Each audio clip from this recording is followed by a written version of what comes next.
Discombobulated, the Wildcats turn it over, and it's a run out. The alley-oop, the exclamation mark on this one for Center. That'll close things out.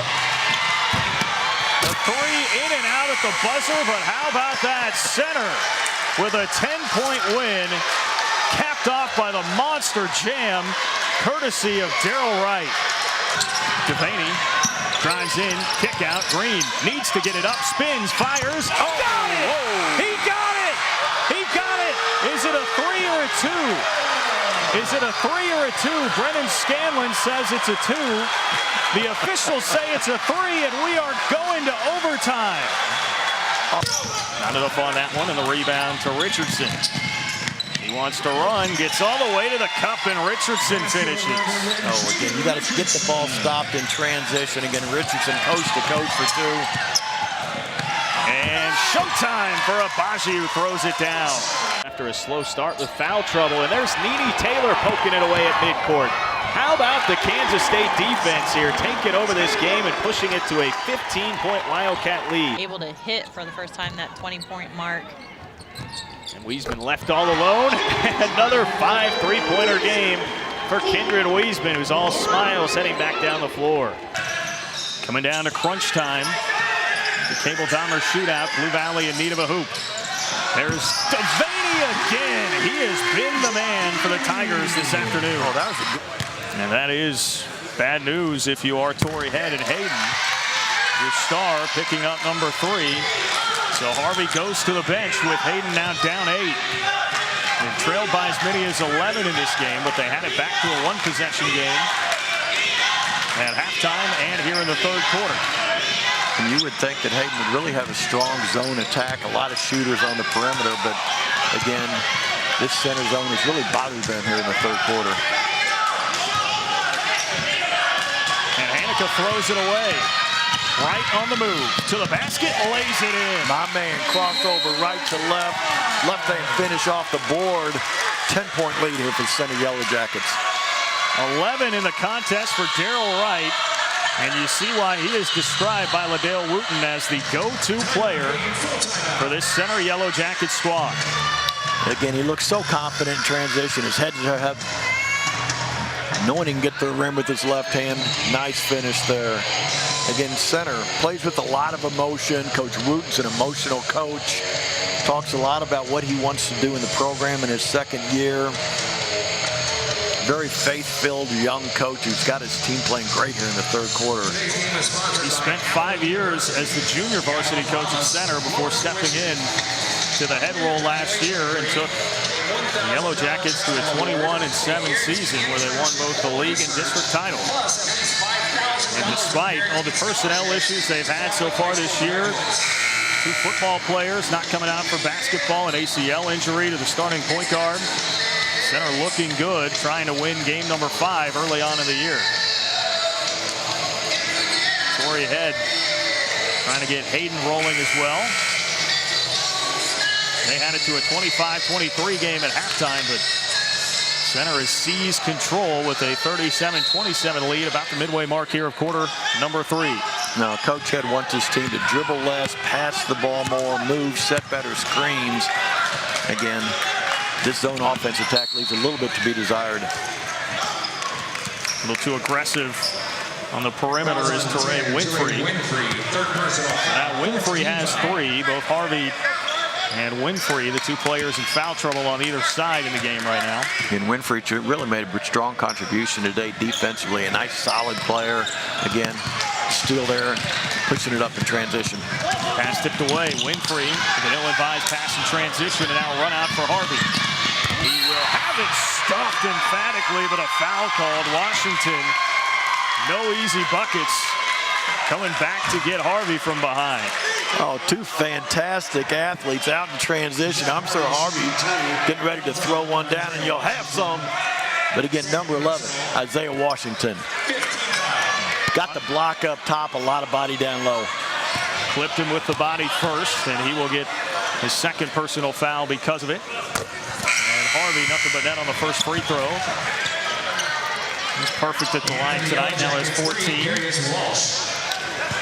He's averaging just 12 points a game through the first couple games of the season, but his coming out party, so to speak, for this year was 33-6 last night in a win over Topeka Seaman. 1-for-2 trip.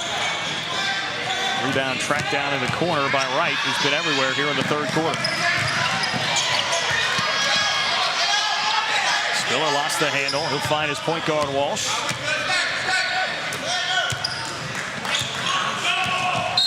And that was a double dribble. Wright knew that he couldn't pick it back up, but with Hayden converging, better to do that than allow Hayden to have a run out. You said it perfectly there, John. You do not want live ball turnovers. Again, go ahead and pick it up. Get your defense set. Let's get a stop down here at the other end. Harley playing with the 3 fouls now for Hayden. Story Head rolls the dice within the game. Finds it on the wing. Gross gets back up top to Brown.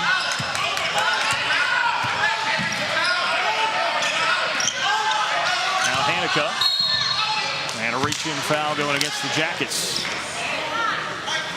Again, it looked like number 11, Isaiah Washington, was in good defensive position there for center. Again, Darius Walsh reaching in from behind, slapping him on the wrist for the foul. It's number 2 on Walsh. Team foul number 6, so Hayden is going to be in the bonus. Left alone, nobody finds Austin Crow. He gets his second field goal of the game to draw Hayden to within 7. Great look inside by Brown, the 6'2 junior also. Crow, an undersized forward, does have a pretty nice shot. Good offense from center. Layup short from Goodwin, and here come the Wildcats. 3 ball up there from Brown. Again, Levi doing it with the pass last possession, knocking down a 3 ball right here. Again, getting a good defensive stance out there. Wildcats cut it to 4. Levi Brown, one of the best shooters in the Centennial League last year from outside. It's his first field goal of the game, and Hayden has crawled to within 4. Trailed by as many as 11 in the first half, 8 in the second. And ball screen. Wright will pull up and can't hit. Rebound to Federico. Up the floor, Hanukkah can't hang on. And Hayden will turn it over back to center. And a lot of confidence there by the Hayden Wildcats, pushing it up. Just could not pull that one in. Again, there you see Jeff Canfield again running the show. Nice clean look there for 3 as Hayden's coming. Brown's not the big ticket item on this Hayden squad, but he can score when need be. He had by far the best Hayden game in their opener against Basel Linwood, a win on the road. Off the dribble, out of control, spilling to the floor goes Washington. And a timeout will be granted to Liddell Wooten and the Yellow Jackets. Well, I'm not sure Liddell wanted that one also, because that's his final timeout of the game. Again, nice job. That goes back to the end of the first half. They used second to last timeout. Center did to set up a last shot attempt, which did not result in any points. And now they will be at a disadvantage without a timeout left the rest of the way. But they do lead 37-33 with 1:30 remaining in the third quarter. Yeah, nice composure here shown by the Hayden Wildcats. Things were not going their way the first couple minutes, third quarter. They got down by 10. Again, no panic, nice and composure. You can do that when you've got veteran players out there. Harvey and Canfield, as you highlighted earlier, John, have played together on the AAU circuit for the last 4 or 5 years. Again, know each other oh so well. Another great one on tap. Blue Valley North and Park Hill coming up as soon as we're done here with Hayden and center. Had a great game earlier today between Oak Park, Blue Valley as well. That was won by the Northmen in overtime. Gabriel Dahmer's shootout rolls on this Saturday at Avila University. Park Hill from the Missouri side against Blue Valley North. Another team out of the Eastern Kansas League, the Kansas side in that next game. Now Liddell Wooten out of timeouts, but his team with the lead. They get it in, and a foul very quickly on Goodwin as soon as he had the catch. Fouls on Hayden, number 3, Deshaun. And it's going against Deshaun Hanukkah. Number 1 for Hanukkah for the Hayden Wildcats. Again, sideline out of bounds, inbounds underneath your own goal. It's almost like specialty teams in football again. That's the second time that center got one right at the rim. Goodwin, the 6'6" senior. It's every part of the rim, but does not go down. He's yet to score here in the game. He's the leading rebounder on the season, averaging double-figure boards, 11 to be exact. And he misses them both. Hayden can pull to within 1 possession.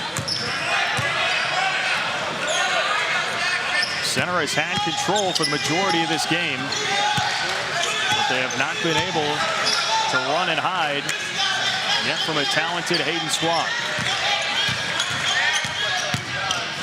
Canfield drives to the basket with some English. Count it. Oh, great run to the rim there by the senior. Again, low to the ground. Look how low he is here, staying balanced. Got his shoulders past the defender. Again, nice high finish off the board. Just got a step there on Walsh, who now has 3 fouls. Canfield completes the 3-point play. 9 points in the ball game this afternoon.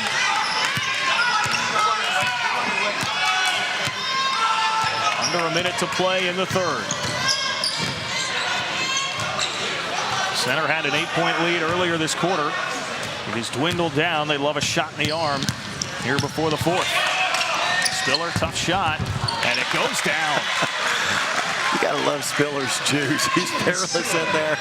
Again, looked like really good defense. Spiller just rising up for 2.